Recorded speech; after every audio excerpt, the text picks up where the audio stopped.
Hello commandos, welcome to biometrics classes online. और hydrocarbon के इस लेक्चर में अब हम बात करेंगे रिमेनिंग प्रॉपर्टीज ऑफ अल्केन्स की। तो अल्केन्स के रिमेनिंग प्रॉपर्टीज पर बात करते हैं। अभी तक हम लोगों ने बात कर लिया था इसके हैलोजेनेशन के बारे में, क्लोरीन ब्रोमीन आयोडीन से होने वाले रिएक्शंस के बारे में अभी तक हम लोगों ने बात कर लिया था। अदर क्या क्या रिएक्शंस हैं इसमें, उस टॉपिक पर बात करते हैं। तो अगला जो रिएक्शन हम लोग लेंगे वो है नाइट्रेशन ऑफ अल्केन्स। तो बात करते हैं nitration of alkanes, nitration of alkanes. Okay, तो नाइट्रेशन ऑफ अल्केन्स में क्या ध्यान रखना है? In presence of concentrated nitric, in presence of concentrated H2SO4, in presence of concentrated H2SO4, alkanes reacts with nitric acid, alkanes reacts with nitric acid, reacts with nitric acid, reacts with nitric acid. Alkane nitric acid के साथ react करके alkane react with nitric acid to form nitro alkane. Alkane nitric acid के साथ reaction करके nitro alkane बनाते हैं।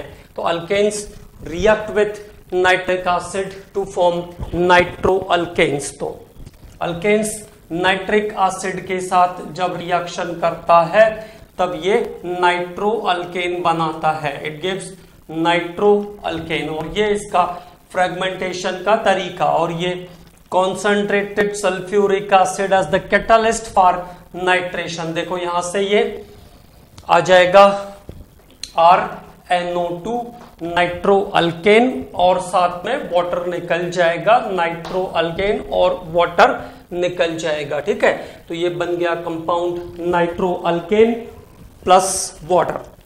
तो there is formation of nitro alkane.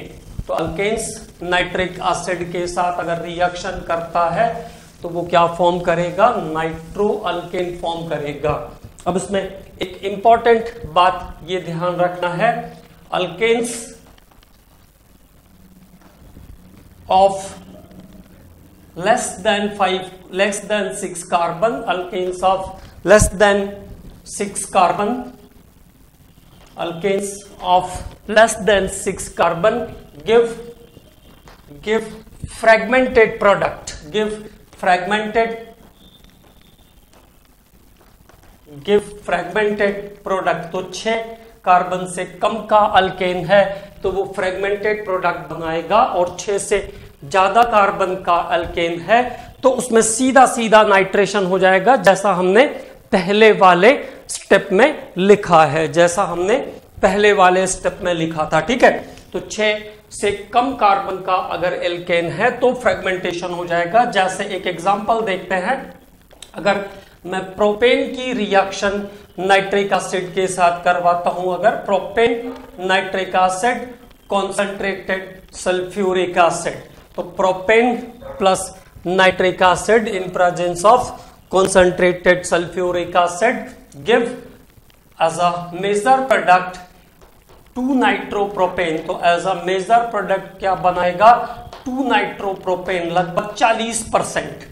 इसके बाद दूसरा प्रोडक्ट बनाएगा ये नाइट्रोप्रोपेन। मतलब अगर 6 कार्बन से कम का एल्केन है तो मिक्सचर ऑफ कंपाउंड फॉर्म करेगा। It gives 25% of nitro propane, simple nitropropane, C2H6NO2, ये हुआ फ्रेगमेंटेशन प्रोडक्ट। तो 25% of NO2, C6H5, C2H5NO2 and some of them is also nitromethane. कुछ नाइट्रोमीथेन भी बनाएगा, अबाउट 10%। ठीक है, तो अगर 6 कार्बन से कम का अल्केन है तो वो फ्रेगमेंटेड प्रोडक्ट देगा, इतनी सी बात ध्यान रखना है। ठीक है, और अगर 6 से ज्यादा कार्बन का अल्केन है तब वो फ्रेगमेंट नहीं होगा, वो सीधे सीधे नाइट्रो प्रोडक्ट बना देगा। तो अल्केन्स नाइट्रिक एसिड के साथ रिएक्शन करके नाइट्रो अल्केन बनाते हैं, ये ध्यान रखना है। और अगर 6 से कम कार्बन का एल्केन होगा तो वो फ्रेगमेंट हो जाएगा, मिक्सचर ऑफ कंपाउंड बनाएगा। ये दूसरी बात इसमें ध्यान रखना है। नाइट्रेशन के बाद अब जो नेक्स्ट स्टेप आएगा हमारा, अगला जो रिएक्शन है वो है सल्फोनेशन। तो टॉक अबाउट सल्फोनेशन। सल्फोनेशन, और सल्फोनेशन में आपको ये ध्यान रखना है, अल्केन ऑफ 6, एल्केन ऑफ 6 और मोर कार्बन, अल्केन ऑफ 6 और more carbon reacts with sulfuric acid, reacts with sulfuric acid to give alkyl sulfonic acid, alkyl sulfonic acid. Sulphonic acid तो सभी देंगे, लेकिन 6 या उससे ज्यादा कार्बन का अल्केन रहेगा तो फ्रेगमेंट नहीं होगा। तो अल्केन्स ऑफ 6 और more carbon react with sulphuric acid. Okay, तो अल्केन ऑफ 6 और more carbon react with sulphuric acid. Alkanes of 5 और मोर कार्बन कहना चाहिए, 6 से शुरू हो जाता है, तो 5 और more carbon react with sulphuric acid to give alkyl sulphonic acid. तो अल्काइल सल्फोनिक एसिड का फॉर्मेशन करेगा ये रिएक्शन। देखो ये बहुत इंपॉर्टेंट रिएक्शन है।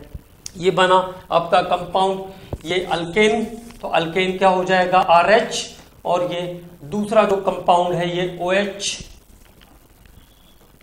SO3H, ये हमने ब्रेक किया सल्फ्यूरिक एसिड को। तो सल्फोनेशन के लिए सल्फ्यूरिक एसिड को हम इस तरीके से ब्रेक कर लेते हैं, OH SO3H में ब्रेक किया हमने सल्फ्यूरिक एसिड को, तो सल्फ्यूरिक एसिड को OH SO3H के अंदर ब्रेक कर दिया, और यहां से इसके फ्री रेडिकल शो किए जिससे आपको सब चीजें डिस्टिंक्ट समझ में आए। तो वाटर निकल जाएगा और ये रिएक्शन प्रोड्यूस करेगी RSO3H, alkyl sulphonic acid, alkyl sulphonic acid plus water. और ये जो कंपाउंड्स हैं alkyl sulphonic acid, alkyl sulphonic acids, तो अल्काइल सल्फोनिक एसिड वाले जो कंपाउंड हैं अल्काइल सल्फोनिक एसिड, तो अल्काइल सल्फोनिक एसिड में अगर आप इसको बेस से ट्रीट कर दोगे तो this is alkyl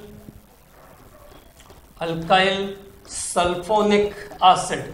alkyl sulphonic acid को अगर हम बेस के साथ ट्रीट कर देंगे तो ये दे देगा आपको अगला प्रोडक्ट RSO3Na, और अगेन वाटर रिलीज कर देगा। Sodium alkyl sulphonate, sodium salt of sulphonic acid, sodium alkyl sulphonate. और ये जो केमिकल्स हैं ये डिटर्जेंट के जैसे यूज होते हैं, यूज्ड एज डिटर्जेंट। तो ये केमिकल डिटर्जेंट बनाने के लिए यूज होंगे, ये ध्यान रखना है, ठीक है। तो अल्काइल सल्फोनिक एसिड बनेगा। अल्काइल सल्फोनिक एसिड को अगर हम NaOH के साथ ट्रीट कर देते हैं तो डिटर्जेंट मिल जाएगा। तो detergents are totally synthetic. Detergent जो है वो सिंथेटिक कंपाउंड है, जबकि साबुन जो होता है उसको प्रिपेयर करने के लिए हमें जरूरत पड़ती है ऑयल की जरूरत पड़ेगी। Sodium salt of fatty acid उसका डेफिनेशन है, और ये sodium salt of sulphonic acids हैं। Sodium salt of sulphonic acid are the detergent. तो there is difference between detergent and soap, है ना। तो यहाँ पे जो सिंथेटिक कंपाउंड मिलेगा सल्फोनिक एसिड के, जो सोडियम सॉल्ट मिलेंगे, वो उनका यूज हम करते हैं एज अ डिटर्जेंट। अब अगले रिएक्शन पर बात करते हैं, दैट इज पाइरोलाइसिस और cracking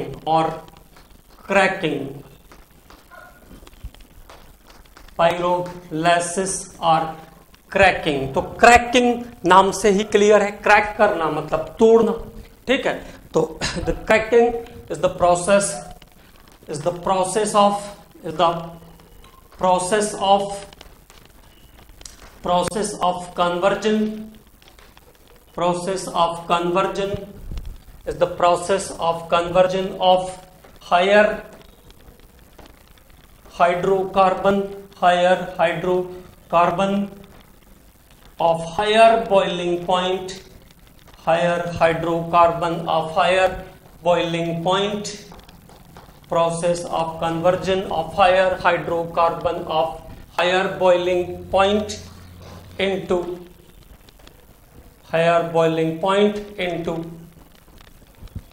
lower hydrocarbon of lower boiling point, lower hydrocarbon of lower boiling point, lower hydrocarbon of lower boiling point, lower boiling point, okay, lower boiling point. तो cracking का मतलब क्या है, पायरोलाइसिस का मतलब क्या है, the process of conversion of higher hydrocarbon of higher boiling point into lower hydrocarbon of lower boiling point is called cracking. तो क्रैकिंग के फिनोमेना में हम हायर हाइड्रोकार्बन्स को लोअर हाइड्रोकार्बन्स में चेंज करते हैं। Specifically it is used to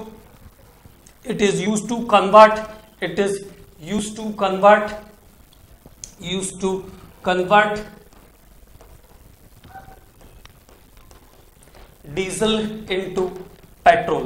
basically इसका use जो है डीजल को पेट्रोल में कन्वर्ट करने के लिए होता है। It is use to convert diesel into petrol. Commercially diesel का पेट्रोल का अगर शॉर्टेज हुआ तो डीजल को पेट्रोल में कन्वर्ट कर सकते हैं। वैसे तो किसी भी हायर हाइड्रोकार्बन को लोअर हाइड्रोकार्बन में कन्वर्ट कर सकते हैं, बट जो कॉमर्शियल यूज है इसका वो है डीजल को पेट्रोल में कन्वर्ट करने के लिए यूज होता है क्रैकिंग। ठीक है, अब देखो जैसे मेरे पास मीथेन है और लगभग 1000 डिग्री सेंटीग्रेड टेम्परेचर पर अगर इसको हम हीट करते हैं मीथेन को, तो ये क्या बना देगा, ये कार्बन बना देगा, ब्लैक कार्बन, और 2H2 बाहर हो जाएगा। तो यहां से आपको मिल जाएगा black carbon powder, black carbon powder, है ना, ब्लैक कार्बन पाउडर मिल जाएगा। और इसका यूज क्या करेंगे, for printing ink, printing ink बनाने के लिए इसको हम यूज कर लेंगे।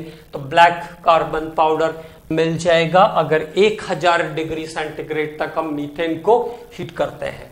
अगर मान लीजिए मेरे पास ब्यूटेन है, we are starting from butane, तब ब्यूटेन को अगर हम क्रैक करते हैं लगभग 1000 डिग्री सेंटीग्रेड तक, तो it gives propene plus methane, propene plus methane और इथाइलिन, इथाइलिन प्लस इथेन का मिक्सचर मिल जाएगा after the cracking of butane. तो कुल मिलाकर के जो बात ध्यान रखना है वो ये है, क्रैकिंग का मतलब क्या है, higher hydrocarbons of higher boiling point is used to convert into lower hydrocarbon of lower boiling point. Higher hydrocarbons को लोअर हाइड्रोकार्बन्स में कन्वर्ट करने के लिए जो फिनोमेना यूज होता है उसको हम कहते हैं क्रैकिंग। एंड देन क्रैकिंग के बाद अगला जो रिएक्शन है वो है आइसोमराइजेशन। तो नेक्स्ट बात करते हैं आइसोमराइजेशन के बारे में। तो next step is isomerisation.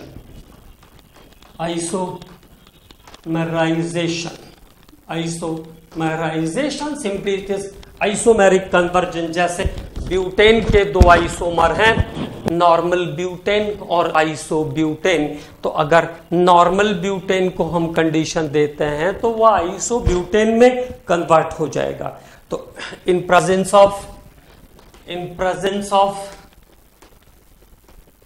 aluminum chloride AlCl3 at 4 to 500 degree centigrade, 4 to 500 degree centigrade, at 4 to 500 degree centigrade, and about 35 atmospheric pressure, about 4 to 500 degree centigrade and 35 atmospheric pressure. तो कुछ जो अब बुक्स वाइज थोड़ा बहुत ये सब चीजें change हो सकती है ना, थोड़ा बहुत वेरिएट रहता है कभी। हमको ये ध्यान रखना है कि AlCl3 वो कैटालिस्ट है जो टेम्परेचर और प्रेशर के थ्रू क्या करेगा, आइसोमराइजेशन का रिएक्शन शो करेगा। ये मेन इसमें इंपॉर्टेंट बात रहती है, ठीक है। तो normal butane in suitable condition is converted into isobutane. तो नॉर्मल ब्यूटेन कहां पे कन्वर्ट हो जाएगा, आइसोब्यूटेन, और 2-मिथाइल प्रोपेन में कन्वर्ट हो जाएगा। इफ देयर इज पेंटेन, अगर मेरे पास पेंटेन है and we are giving the suitable situation, हम उसको सुटेबल सिचुएशन पे अगर रखते हैं तो it gives isopentane and neopentane. It gives a mixture of isopentane and neopentane. तो क्या बना देगा ये, आइसोपेंटेन और नियोपेंटेन का मिक्सचर प्रोड्यूस कर देगा। Produce a mixture of isopentane and neopentane. This phenomena is known as isomerisation. तो एक आइसोमर दूसरे आइसोमर में कन्वर्ट हो गया है, इसको कहते हैं आइसोमराइजेशन। अब देन आफ्टर आइसोमराइजेशन हम लोग बात करते हैं अरोमेटाइजेशन के बारे में। About aromatization, it means alkanes can be converted into aromatic compound by aromatization, ठीक है। तो कितने carbon, minimum 6 carbon, okay. Benzene में ले जाओगे तो कितने कार्बन चाहिए, कम से कम 6 कार्बन चाहिए। एरोमेटाइजेशन, अगला फिनोमेना एरोमेटाइजेशन। तो अल्केन्स ऑफ 6 और मोर कार्बन, अल्केन्स ऑफ 6 और मोर कार्बन, 6 या उससे ज्यादा कार्बन के जो अल्केन्स हैं, अल्केन्स ऑफ 6 और more carbon, show aromatization, show aromatization in presence of Al2O3, Cr2O3 और MnO3, in presence of Al2O3, Cr2O3 और MnO3 about 4 to 500 degree centigrade, about 4 to 500 degree centigrade, about 4 to 500 degree centigrade, and here also 10 to 20 atmospheric pressure, 10 to 20 atmospheric pressure, 10 to 20 atmospheric pressure, ठीक है। तो अगर hexane है मेरे पास, hexane मतलब C6H14, hexane is there. तो hexane को अगर इस सुटेबल कंडीशन पे रखता हूं मैं तो ये चला जाएगा बेंजीन में by loss of 4H2, C6H6, it is benzene. तो हेक्सेन से क्या बन जाएगा, बेंजीन बन जाएगा। Hexane to benzene, 7 carbon is there, 16 hydrogen, and in this catalytic situation this compound is converted into toluene. तो अगर हेप्टेन है तो वो क्या बना देगा, टोलुइन बना देगा, इट गिव्स टोलुइन, ओके। तो हेक्सेन है तो बेंजीन, हेप्टेन है तो टोलुइन, ठीक है। और अगर ऑक्टेन है तो वो बनाएगा ortho para and metaxylene, orthoxylene, paraxylene, ortho para and metaxylene का कॉम्पोजिशन बना देगा, है ना। तो एक बार उसको भी देख लेते हैं। C8H18, ओके, ये हुआ 8 कार्बन। तो 8 कार्बन के लिए अगर हम कंडीशन देंगे सुटेबल तो क्या क्या बन जाएगा, क्या क्या बन सकता है, what is the possibility of the product. तो there is orthoxylene, there is मेटाजाइलिन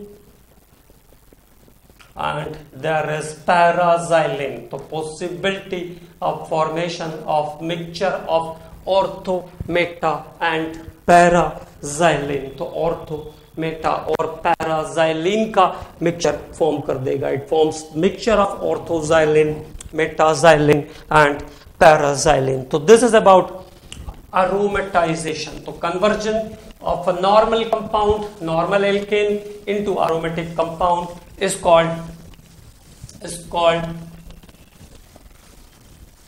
aromatization. तो cracking हो गया, isomerization हो गया, इसके बाद आपका अब ये हो गया aromatization. आफ्टर aromatization हम लोग अगले स्टेप पर बात करते हैं ऑक्सीडेशन. तो पहले कंबस्टन की बात कर लेते हैं, फिर ऑक्सीडेशन की बात करते हैं. कंबस्टन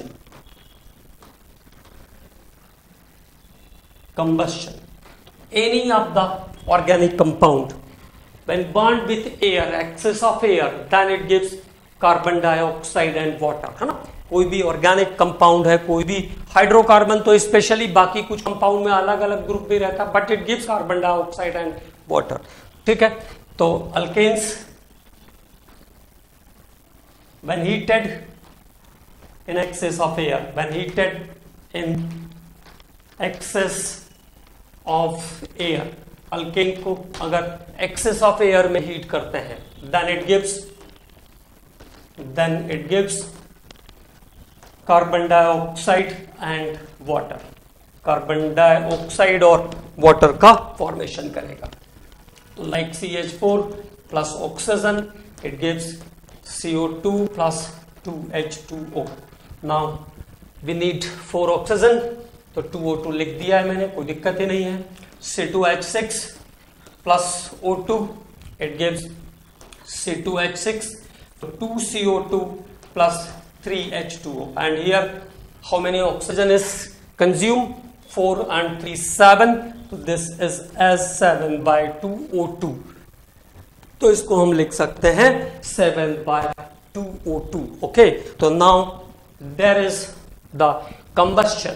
तो कंबस्टन करेंगे कंप्लीटली, जब बर्न करेंगे in presence in excess of air, then it gives carbon dioxide and water. तब प्रोडक्ट मिल जाएगा कार्बन डाइऑक्साइड और water. Then what is the product? The product is carbon dioxide and water. Okay. Now the next reaction, partial oxidation. Partial oxidation, अब ये depend करेगा catalyst पर.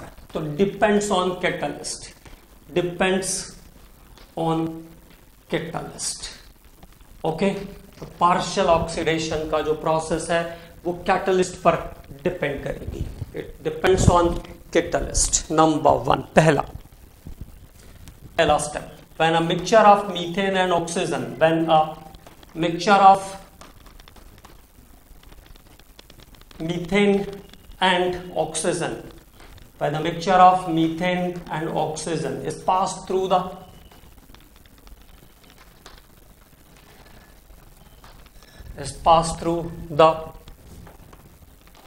red hot copper tube, it give methyl alcohol. तब क्या बनाएगा compound? The compound is methyl alcohol. The compound is methyl alcohol. तो copper tube से जब पास करेंगे तो कंपाउंड मिल जाएगा methyl alcohol.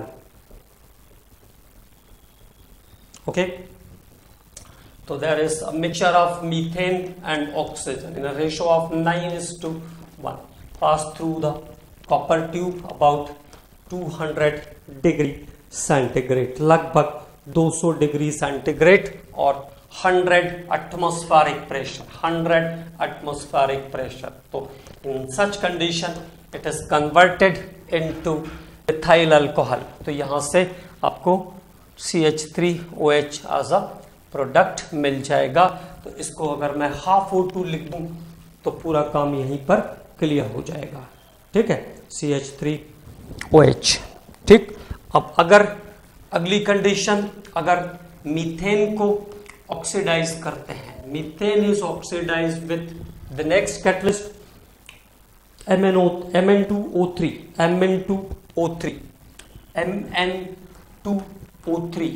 about 500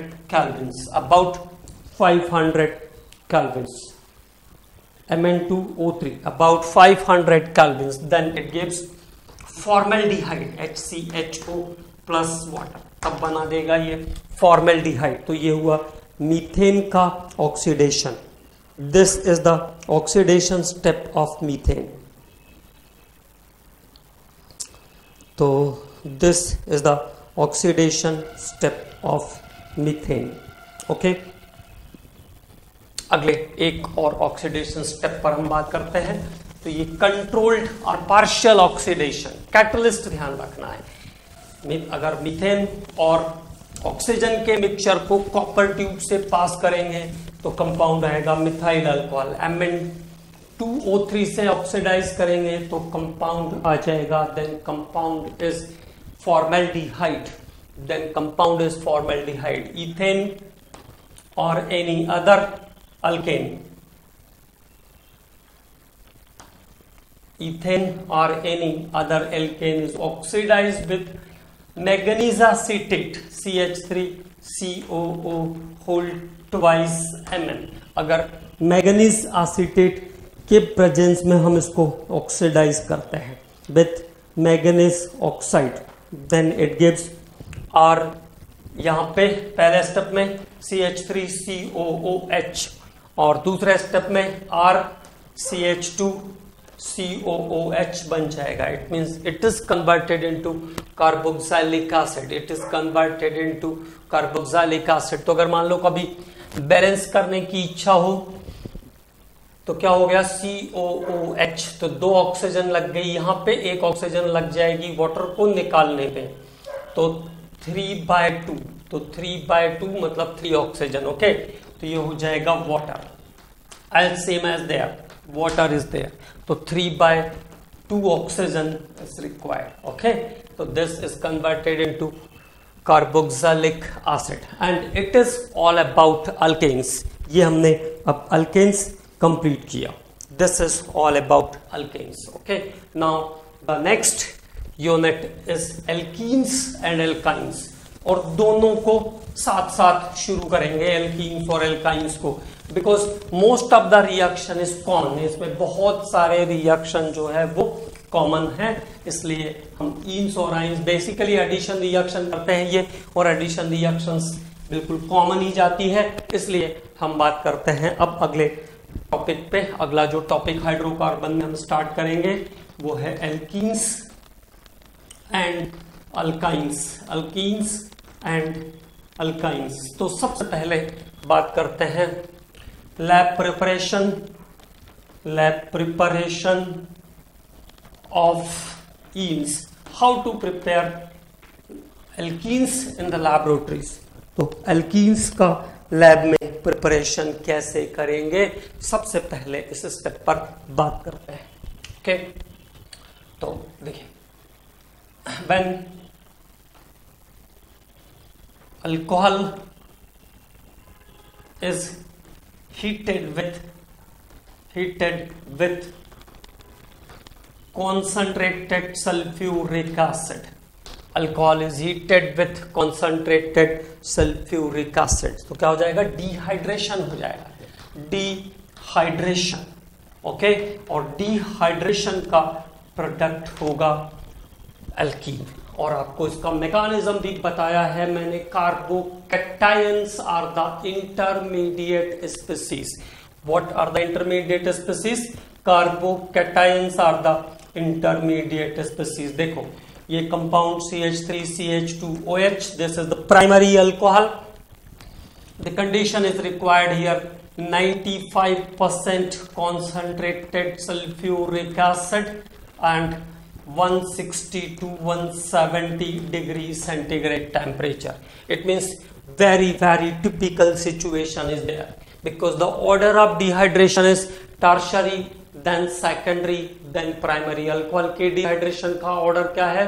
tertiary, then secondary, then primary. So now finally this compound lost the water and form ethylene. तो यहां से ethylene plus water बन जाएगा, ठीक है। तो this compound is give ethylene, तो ये इथाइलिन का लैब प्रिपरेशन मेथड है।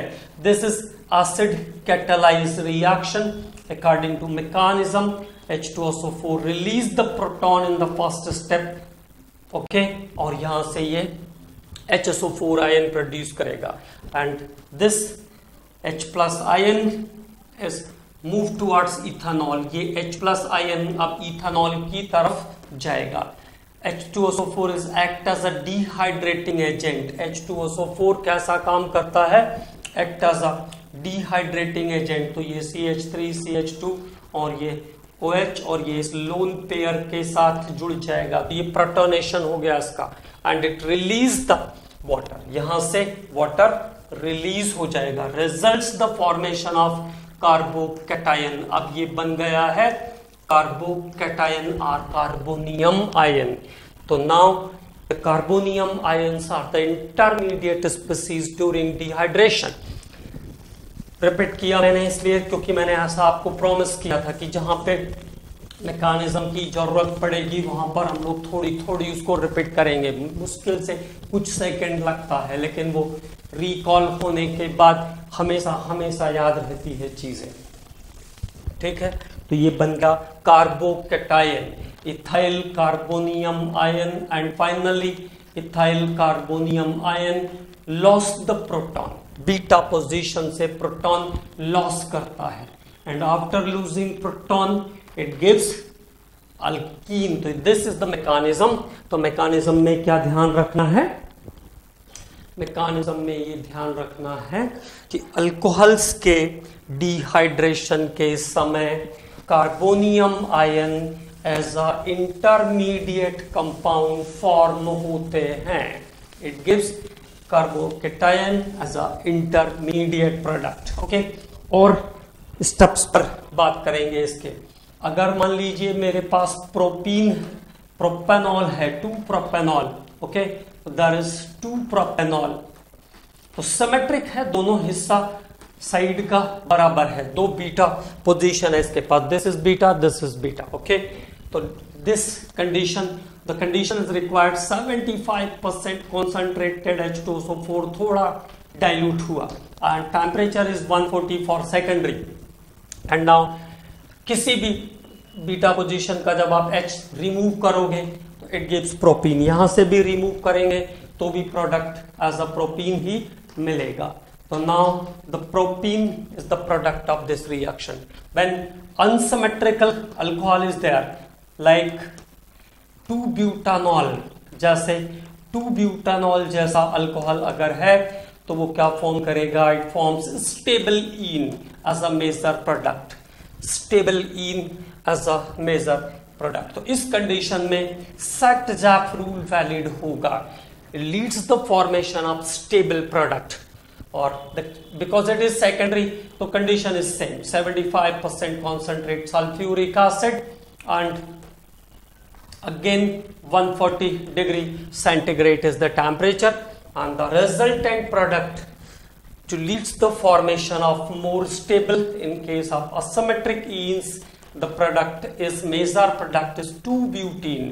तो 2-butene यहां पे बनेगा कितना? 80% and here 20% butene is also as a product।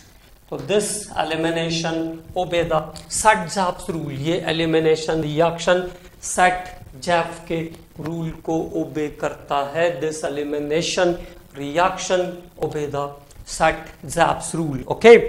तो ये ध्यान रखेंगे। This is about the elimination reaction of secondary alcohol. तो सेकेंडरी में देखो कंडीशन बदल गई, पहले में 95% कॉन्सेंट्रेटेड सल्फ्यूरिक एसिड लगा था, दूसरे में 75% कॉन्सेंट्रेटेड सल्फ्यूरिक एसिड का रिक्वायरमेंट है। अब तीसरा स्टेप की बात करते हैं। If there is tertiary alcohol, तो टर्शरी अल्कोहल है तो the condition is again here 35% concentrated H2SO4 and near about 90 degree centigrade temperature. It means it is very easier for tertiary. And again पहले ये carbocation बनाएगा and that carbocation lost the proton to form ene. तो 2-methyl propene is the result. 2-methyl propene. तो elimination is also called beta elimination. Elimination reaction को हम beta elimination भी कहते हैं, ठीक है। तो this is about dehydration of alcohol which give alkenes, और this is the lab preparation method of ethylene. तो ये इथाइलिन को लैब में बनाने का मेथड भी है, ऐसा भी ध्यान रखना है। तो this is the lab preparation method of alkyne. Ethylene को लैब में बनाने के लिए भी आप इस प्रोसेस को यूज कर सकते हो। तो उसके जो और प्रोसेस थे वो भी हमने यहाँ पे फिनिश कर लिए। देन लैब प्रिपरेशन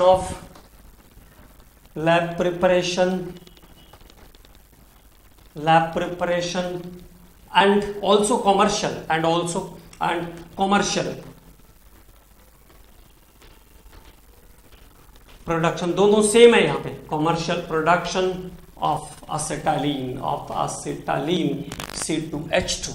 तो lab production and commercial production method for acetylene both are the same, and it is by hydrolysis of calcium carbide। तो कैल्शियम कार्बाइड का अगर हाइड्रोलाइसिस करेंगे तो असेटालीन गैस प्रोड्यूस होगी। Calcium carbide is CaC2 having 3 sigma bond and 2 pi bond in the structure, 3 sigma bond and 2 pi bond in the structure, okay. So this is also very important point. Now it released the acetylene gas, and मैंने आपको बताया कि this acetylene gas of this reaction is carried out for the ripening of the fruits। ये फल को पकाने के लिए यूज होती है, आर्टिफिशियल राइपनिंग ऑफ फ्रूट्स के लिए यूज होती है। तो this is acetylene gas, okay. तो ये एसिटाइलिन गैस का फॉर्मूला है, ओके। अब बात करते हैं अगले रिएक्शन पर, how to produce enes and ynes. Simultaneously बात कर रहे हैं हम लोग दोनों पर, क्योंकि मैंने आपको बताया कि दोनों की प्रॉपर्टीज लगभग सिमिलर ऑर्डर में चलते हैं। तो दोनों को कंपेयर करते हुए जाने पर हमें चीजें ज्यादा अच्छे से ध्यान में रहेगी, ठीक है। अगले प्रिपरेशन के मेथड पर बात करते हैं, बाय द डीहेलोजिनेशन। तो next method by the dehalogenation. तो अगला मेथड लेंगे by the dehalogenation. Dehalogenation means what? Removal of halogens, halogen को बाहर निकालना, removal of halogens। तो देखो how to, after removal of halogen we get ins and ines। तो like 1,2-dichloroethane with zinc metal, okay. तो क्या हो जाएगा यहाँ से, ये कंपाउंड आपको मिल जाएगा इथाइलिन प्लस ZnCl2, ओके। तो नाउ अगला reactant CH3CHCl, CH2Cl is there with zinc metal. तो नाउ इट गिव्स प्रोपीन। यहां से आपको क्या मिल जाएगा, प्रोपीन मिल जाएगा, ओके। तो प्रोपीन प्लस ZnCl2। तो दिस इज कॉल्ड डीहेलोजिनेशन। तो जिंक के साथ जब अल्कीन्स को हीट करेंगे तो हेलोजन बाहर एलिमिनेट हो जाएगा। This is again example of elimination. और इसके प्रोडक्ट्स लेते हैं, इसमें कुछ इंपॉर्टेंट प्रोडक्ट भी है, ठीक है। देखो, if the reactant is like this,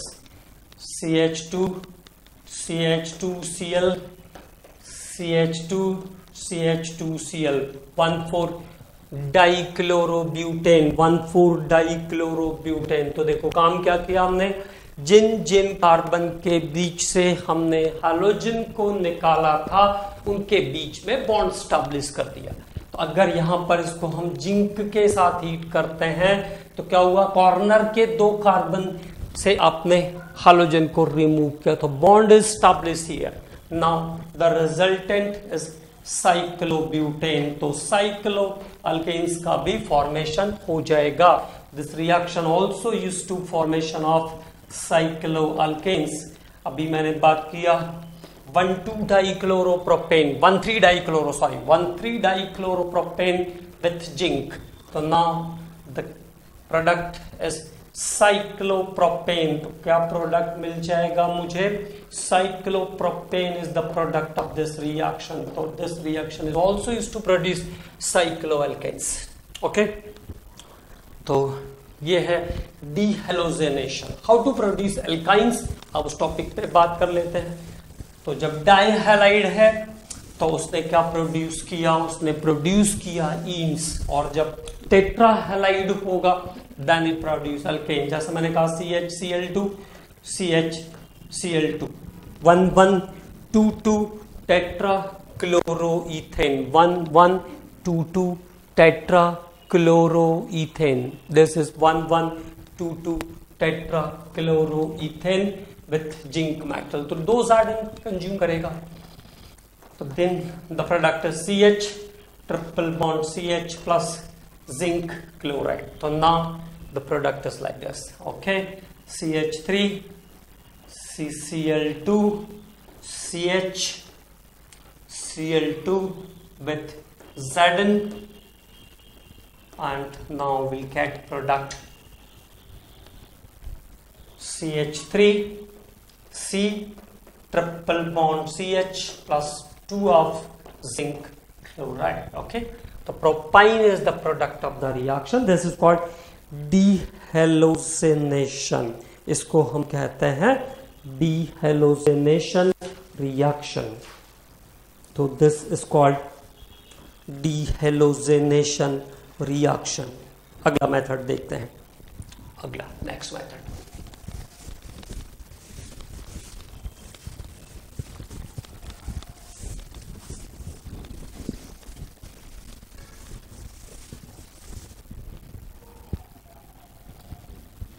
अगला मेथड है एल्कीन्स के लिए लिखते हैं बाय द पार्शियल हाइड्रोजेनेशन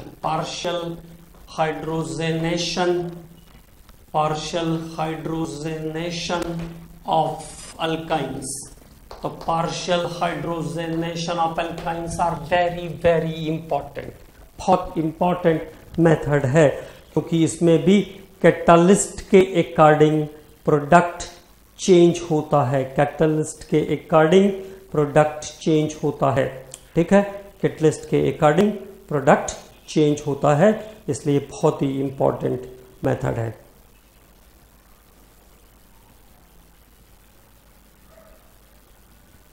तो नंबर 1 पहला, by the partial hydrogenation of alkynes, पहला in presence of liquid ammonia and sodium metal, in presence of liquid ammonia and sodium or lithium metal, give trans product, तब कौन सा product बनेगा? Trans product बनेगा। Trans product higher alkynes होंगे तो वो इस कंडीशन में ट्रांस प्रोडक्ट बनाएंगे। Give trans product is called Birch reduction, और इसको हम कहते हैं बर्क रिडक्शन। तो इट गिव्स ट्रांस प्रोडक्ट। तो हायर अल्काइंस और कम से कम 4 कार्बन तो चाहिए, तभी तो ट्रांस प्रोडक्ट निकल के आएगा। तो RC triple bond CR, the catalyst is there. Okay, hydrogenation is carried out, partial hydrogenation is carried out. तो प्रोडक्ट क्या मिल जाएगा?